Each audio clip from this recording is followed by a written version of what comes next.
KPU Kabupaten Pasaman laksanakan tes wawancara calon anggota PPS yang dipusatkan di kantor KPU Pasaman. Terlihat suasana tegang dan cemas calon anggota PPS saat menunggu giliran pelaksanaan tes wawancara. KPU Kabupaten Pasaman laksanakan tes wawancara calon anggota PPS selama 3 hari ke depan dengan materi pengetahuan kepemiluan, komitmen, dan rekam jejak peserta.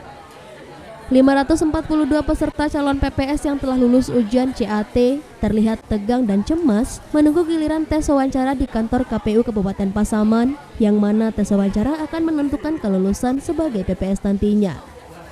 Novi Andriska, calon anggota PPS dari Nagari Kotokaca Kumpulan yang baru pertama kali mengikuti seleksi di KPU Pasaman, merasa cemas dan gugup untuk menghadapi tim penguji nantinya, walaupun telah melakukan persiapan semaksimal mungkin.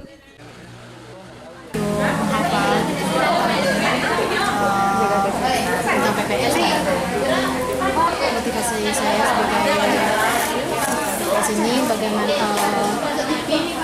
dengan berperan aku untuk melaksanakan bagaimana penyelenggaraan pemilu terhadap di tingkat negara kita kabupaten nervous sih gitu, ada rasa nervous gitu.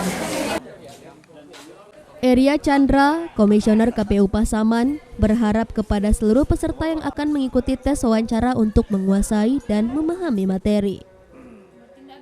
Tentang kepemiluan, kemudian rekam jejak, kemudian komitmen. Peserta yang pertama terkait wawancara ini memang betul-betul disesuai dengan pertanyaan-pertanyaan yang terkait masalah komitmen, kemudian pengetahuan tentang kepemiluan.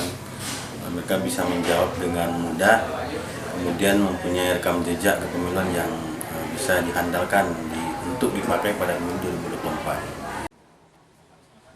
Dari Pasaman, Sumatera Barat, Aryo Hanas, iNews melaporkan.